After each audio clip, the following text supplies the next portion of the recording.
আর সুমেনকে হাতে নাতে ধরে অনিকেতের কাছে ধরিয়ে দিল শ্যামলী। ভুল বুঝাবুঝি শেষ হলো শ্যামলী আর অনিকেতের। হ্যাঁ বন্ধুরা, এমনটাই দেখা যাবে। বিস্তারিত জানতে ভিডিওটিতে লাইক দিয়ে সম্পূর্ণ দেখতে থাকো। গল্পের শুরুতেই দেখা যায় শ্যামলীকে অনিকেত বলতে থাকে, আচ্ছা ঠিক আছে, বেশ, আপনি প্রমাণটা দিয়ে দিন। আর তখন বলে, ওনার বয়ফ্রেন্ডের নাম কি, আপনি যে এত কথা বলছেন? আর তখন বলে, সৌমিত চৌহান, অহনার নতুন বয়ফ্রেন্ড। এরপর বলে, আচ্ছা ঠিক আছে, সবার সামনে তাহলে প্রমাণটা দিয়েই দিন। এরপর দেখা যাবে মন্দারকে শ্যামলী বলে, মন্দার যা, ল্যাপটপটা নিয়ে আয় তো। এই বলে ল্যাপটপ নিয়ে আসে। এরপর শ্যামলী মন্দারের কাছে গিয়ে সেই ল্যাপটপে সেই ফাইলগুলো দেখতে থাকে, কিন্তু ফাইলগুলো কিছুতেই খুঁজে পাচ্ছে না। আর যেই ফাইলটা চালিয়েছে ঠিক তখনই দেখতে পায় এই ফাইলের মধ্যে মোটু পাকলু মানে কার্টুনের ভিডিও চলতে থাকে। এরপর শ্যামলী তো চমকে যায় আর বলতে থাকে, ফাইলটা কোথায় গেল, ফাইলটা তো খুঁজে পাচ্ছি না, আর এই ফাইল কোথা থেকে আসলো, এই সমস্ত বলতে থাকে। এরপর অপরিচিতা শ্যামলীর কাছে যায়, গিয়ে বলতে থাকে, কি হলো শ্যামলী, আসল ফাইলটা দেখাও। এরপর বলে, এখানেই তো ছিল ম্যাডাম, কিন্তু আমি তো খুঁজে পাচ্ছি না, এই ফাইলটা কি করে এখানে আসলো, এটা তো সেই ফাইলটা নয়। আর তখন শ্যামলী বলতে থাকে, এত বড় বড় কথা বললাম স্যারকে, এখন যদি প্রমাণটা দেখাতে না পারি তাহলে তো স্যার আমাকে ইচ্ছে মতো ছাড়বে। সমস্ত বলে খুঁজতে থাকি, কিন্তু কিছুতেই খুঁজে পায় না। অন্যদিকে দেখা যাবে ওপরে অরু দাঁড়িয়ে থাকে, আর অহনা তখন অরুর দিকে তাকিয়ে থাকে। সমস্ত কিছু উলোপাট করে দিয়েছে অরু। এরপর অরু ভাবতে থাকে যে কি করে কি করলো। যখন অহনা অপরিচিতার সাথে কথা বলছিল সেই ফাইলটা নিয়ে, আর তখনই সবকিছু শুনে ফেলেছিল অরু। শুনে নিয়ে তারপর দেখা যাবে শ্যামলীরা যখন ঘর থেকে বেরিয়ে যায়, এরপর অরু সেই এটা খুঁজতে থাকে যেটার মধ্যে কিনা মানে যেই ফাইলটার মধ্যে সেই ভিডিওটা আছে, আর তখন নিয়ে নিজের ল্যাপটপে ভরে সেই ফাইলে সমস্ত কিছু ডিলিট করে দেয়, আর দিয়ে অন্য একটা ভিডিও ঢুকিয়ে দেয়। এরপর অহনাকে ফোন করে সমস্ত কিছু জানায় যে একটু সাবধান হবে, তো এখনই তো ধরা পড়ে যেতে, নতুন করে আবার প্রেম করছো। আর তখন বলে, কই না তো, আমি তো প্রেম করছি না। তখন বলে, মিথ্যে বলো না, আমাকে এই সমস্ত বোঝাতে এসো না, বুঝতে পেরেছো, আমি সবটা জানি, সবটা জেনে গেছি।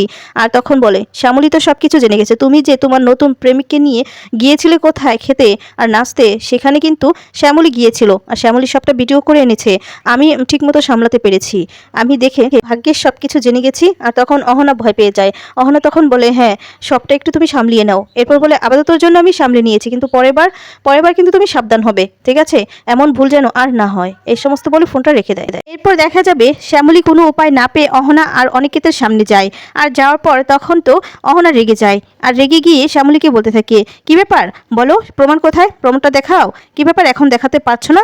এরপর বলে, একটা মেয়ে হয়ে একটা মেয়েকে এরকম নোংরা অপবাদ দিতে তোমার বাচ্ছে না, আমার বিবেকে বাচ্ছে না? আর তখনই শ্যামলী বলে, আমার কাছে প্রমাণ ছিল।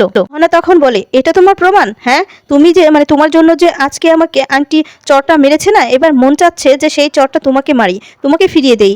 এই বলে শ্যামলীকে চর মারতে যায়, ঠিক তখনই অনিকেত ধরে ফেলে। অনিকেতকে তখন শ্যামলী বলতে থাকে, স্যার আপনি আমার কথা শুনুন, আপনাকে আমি কিভাবে বোঝাবো, মানে সুমেন আর অহনাকে আমি একসাথে এমনভাবে দেখিয়েছি, আসলে আমি মুখ দিয়ে বলতে পারছি না, আমি সেটা ভিডিও করে এনেছিলাম, কিন্তু কিভাবে যে প্রমাণটা লোপাট হলো আমি কিছুই বুঝতে পারছি না। শ্যামলী, কারো নামে দোষারোপ করতে হলে তার নামে আগে প্রমাণটা দরকার, আপনি তো সেই প্রমাণটাই দিতে পারলেন না। প্রমাণ ছাড়া কারো নামে যে দোষারোপ করা যায় না সেটা আপনি বুঝতে পারছেন না, আপনি ভাবতেই পারেন, চার্জ করতেই পারেন, আপনি যে একজনের নামে এই সমস্ত মানে প্রমাণ দিতে চাইছেন, আগে তো প্রমাণটা ভালো করে রাখবেন, প্রমাণটা জোগাড় করবেন শ্যামলী। এই বলে আরো অনেক অপমান করতে থাকে শ্যামলীকে, আর শ্যামলী খুব কষ্ট পায়। আর এদিকে অহনা খুশি হয়ে যায়। অহনা তখন হাসতে থাকে, আচ্ছা শ্যামলী, কেন এটা করলেন আপনি, কেন করলেন? আর তখনই শ্যামলী বলে, স্যার আপনি কি বিশ্বাস করেন যে কোনো কিছু প্রমাণ ছাড়া শ্যামলী এমনি এমনিতেই কারণ আমি মানে এই সমস্ত বলছে, আপনি বিশ্বাস করেন এটা? অনিকেত বলে, শ্যামলী আমি কি বিশ্বাস করলাম কি বিশ্বাস করলাম না তাতে কিছু যায় আসে না, আপনি এতগুলো মানুষের সামনে একটা মেয়ের চরিত্র নিয়ে প্রশ্ন তুলেছেন, এত বড় একটা অ্যালিগেশন দিয়েছেন, তার জন্য তো প্রমাণ থাকা প্রয়োজন, প্রমাণ আছে আপনার কাছে? এরপর অপরিচিতা অনিকেতের কাছে যায়, আর গিয়ে বলে, অনি, শ্যামলী কিছু ভুল বুঝছে না, আমি নিজেও গিয়েছিলাম, আমি নিজের চোখে নিজেও দেখেছি অহনা সুমিতের সাথে। আর তখন অনিকেত বলে, কি কোথায়? এরপর অপরিচিতা বলে, ক্যাফেতে। আর বলে, ক্যাফেতে কি করছে? ওরা দুজনে মানে অপরিচিতা কিছুতেই নোংরা বাসাটা মুখে নিতে পারছিল না। আর তখন অনিকেত বলে, কি দুজনে মিলে কফি খাচ্ছিল? তো কি হয়েছে, কথাটা তোমার আমার সামনেই হলো মামুনি। এরপর শ্যামলী বলে, না স্যার, ওরা শুধু কফি খাচ্ছিল না, কালকে ওরা দুজনে মিলে। আর তখনই অনিকেত বলে, ওরা দুজনে মিলে কি? শ্যামলী মনে মনে তখন বলে, যদি বলি যে গলা ধরে নাচ করছিল দুজনে মিলে, কিন্তু স্যার তো প্রমাণ ছাড়া কিছুই বিশ্বাস করবে না, এভাবে কথাগুলো বোঝানো যাবে না। অনিকেত তখন বলে, কি হলো শ্যামলী, চুপ করে আছেন কেন, বলুন। শ্যামলী বলে, বলতে পারবো না স্যার, কারণটা বলার নয়, দেখানোর জিনিস ছিল, যখন আমি সেটা দেখাতে পারলামই না তাতে কথা বাড়ানোর কোনো দরকার নেই। অনিকেত বলে, কি বলবেন আপনি, আর কি এমন দেখেছেন যে আপনি মুখে বললে আমি বিশ্বাস করবো না? শ্যামলী বলে, আপনি তো বিশ্বাস করছেন না স্যার, আর আমি বললে কি বা বিশ্বাস করবেন আপনি? আমি বললাম তো এই বিষয়ে আমি কোনো কথাই আর বলতে চাই না। অনিকেত তখন বলে, তাহলে আপনি এমনটা কেন করলেন, এই সমস্ত কেন বললেন, যে যাতে করে আমাদের দুজনের মধ্যে একটা সম্পর্ক নষ্ট হয়ে যায়?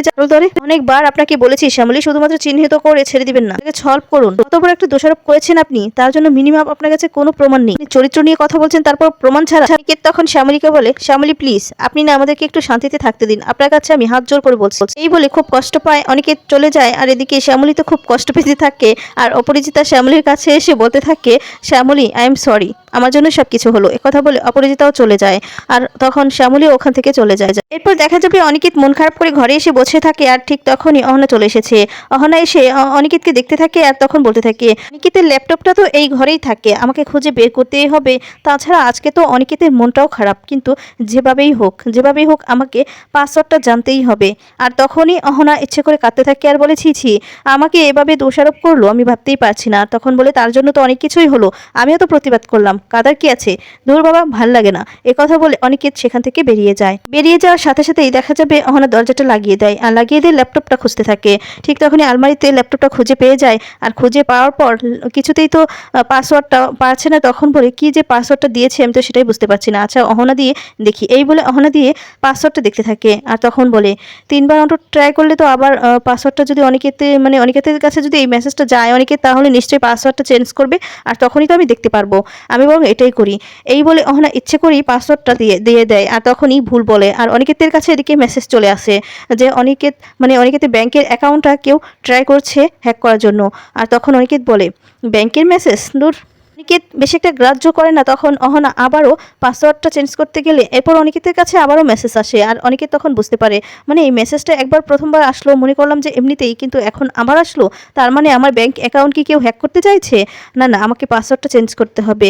এই বলে অনিকেত রুমে চলে যায় আর এদিকে অহনা সমস্ত কিছু নিজের মতো করে আলমারিতে আবার ল্যাপটপটা রেখে দেয়। বুঝতে পারে যে কিসের জন্য অনিকেত এসেছে আর তখনই অনিকেত নিজের ল্যাপটপটা নিয়ে নেয়। এদিকে অহনা তো খুশি হয়ে যায় আর অনিকেত ল্যাপটপটা নিয়েই বলতে থাকে যে কি হয়েছে। অনিকেত তখন বলে, আসলে আমার ব্যাংকের অ্যাকাউন্টটা কেউ ট্রাই করছে, মনে হচ্ছে হ্যাক করার চেষ্টা করছে। আর তখন বলে, ও এই সমস্যা, জানো তো আমার এক বান্ধবীরও না এই সমস্যা হয়েছিল আর শুনেছিলাম তার বাবার ব্যাংক থেকে নাকি 4 লক্ষ টাকা লুপাট হয়ে গেছে, কে যেন তুলে নিয়ে গেছে। এরপর তো অনিকেত ভয় পেয়ে যায় আর তখন বলে, আচ্ছা তুমি একটা কাজ করো, তুমি না পাসওয়ার্ডটা চেঞ্জ করে ফেলো। এরপর অনিকেত অহনার সামনেই পাসওয়ার্ডটা চেঞ্জ করে ঘর থেকে বেরিয়ে যায়। অহনা তো খুব খুশি হয়ে যায় আর তখন বলে, jorabaड़ी@.com। এরপর কিছু সংখ্যা বলে দেয় আর তখন বলে, ইয়েস এবার তো পেয়েই গেছি। এরপর দেখা যাবে যে অহনা বলে, আজকে কাজটা করা যাবে না, কালকে বিয়ের সময় তো সবাই ব্যস্ত থাকবে, অনেকে তো ব্যস্ত থাকবে, ঠিক তখনই আমাকে কাজটা করে বেরিয়ে যেতে হবে। এই বলে অহনা তখন আর কিছুই করে না। এদিকে দেখা যাবে সকাল হতেই তো অনুষ্ঠান আবার শুরু হয়ে যায়, সবার গায়ে হলুদ দিতে থাকে। এদিকে রোহিণী মন্দারকে হলুদ দিয়ে দেয় জোর করে আর রোহিণীকেও মন্দার দিয়ে দেয়। সবাইকে হলুদ দিতে থাকে আর তখন অনিকেতকেও দিতে গেলে অনিকেত তখন বলছে, না ঠাম্মি আমাকে নয়, যার বরং আজকে বিয়ে তাকে দাও। এই বলে তাকে দিয়ে দেয়, অনিকেতও দিয়ে দেয় আর অনিকেতের গালে তখন জোর করেই হলুদ দিয়ে দেয়। আর এদিকে দেখা যাবে কলসে করে জল নিয়ে চলে আসছে শ্যামলী আর শ্যামলীর মনটা খুব খারাপ থাকে। শ্যামলী যখন আসতে লাগে ঠিক তখনই অনিকেত শ্যামলী পড়ে যেতে লাগলে ধরে ফেলেছে। এরপর শ্যামলী বলতে থাকে, স্যার আমাকে আপনাকে আর সামলাতে হবে না, আমি নিজেটা নিজে সামলাতে পারবো। আর তখনই মনে মনে বলছে, হ্যাঁ উনি নাকি নিজেই সামলাতে পারবে। অহনা এ বলে ইচ্ছে করে ডাকতে থাকে। এদিকে দেখা যাবে অহনাকে ডাকতে অহনা চলে এসেছে আর অহনা তখন এসে বলতে থাকে, অনিকেত আমাকে না এক্ষুনি বের হতে হবে, আমার ওই পার্টির বন্ধুর বাবা না খুবই অসুস্থ, এক্ষুনি যেতে হবে, আমাকে ওর পাশে থাকতে হবে। এই বলে চলে যেতে লাগলো। অনিকেত বলে, আচ্ছা আমিও যাবো চলো। আর তখন বলে, না তোমাকে যেতে হবে না, তোমাকে তো এদিকটাও সামলাতে হবে, তাই বলো। এই বলে তাড়াহুড়া করে বেরিয়ে যায় অহনা। আর এই কথা শুনে শ্যামলী চমকে যায় আর বলতে থাকে, অহনার এত তাড়াহুড়া, তারপর আবার বন্ধুর বাবার জন্য, না আমার বিশ্বাস হচ্ছে না। এই বলে অহনা এখানে যাচ্ছে, শ্যামলীও সেখানে যায়, অনিকেতকেও সাথে করে নিয়ে যায়। এদিকে অহনা সুমিত চৌহানের সাথে কথা বলতে থাকে আর তখন বলে, ফাইনালি ব্যাংকে পাসওয়ার্ডটা জেনেই গেলাম আর টাকাটাও ট্রান্সফার হয়ে যাচ্ছে, এবার আমরা কালকেই চলে যাব দুবাই। কথা বলতেই শ্যামলী সে জোরে একটা ঠাস করে চড় মারে। শ্যামলীকে দেখেই তো ভয় পেয়ে যায় আর সেখানে অনিকেত তো চলে আসে। অনিকেতকে দেখে তো আরো চমকে যায় আর পুলিশও সাথে করে নিয়ে আসে। এরপর পুলিশকে ধরিয়ে দেয় আর ধরিয়ে দিলে অহনাকে বলতে থাকে, তুমি আমার চ্যাপ্টার থেকে জীবনের মতো বাদ হয়ে গেলে অহনা, আর কখনো তুমি আমার সামনে আসবে না, যাও দূরে চলে যাও। পর সুমিত চৌহান আর অহনাকে নিয়ে পুলিশ চলে যায়। এদিকে দেখা যাবে শ্যামলীর কাছে অনিকেত গিয়ে তখন বলতে থাকে, শ্যামলী আরেকটাবার সুযোগ দেওয়া যায় না? কথা শুনে শ্যামলী তো অবাক হয়ে যায়, অবাক হয়ে অনিকেতের দিকে তাকিয়ে থাকে। তো বন্ধুরা আজকের ভিডিওটি কেমন লেগেছে?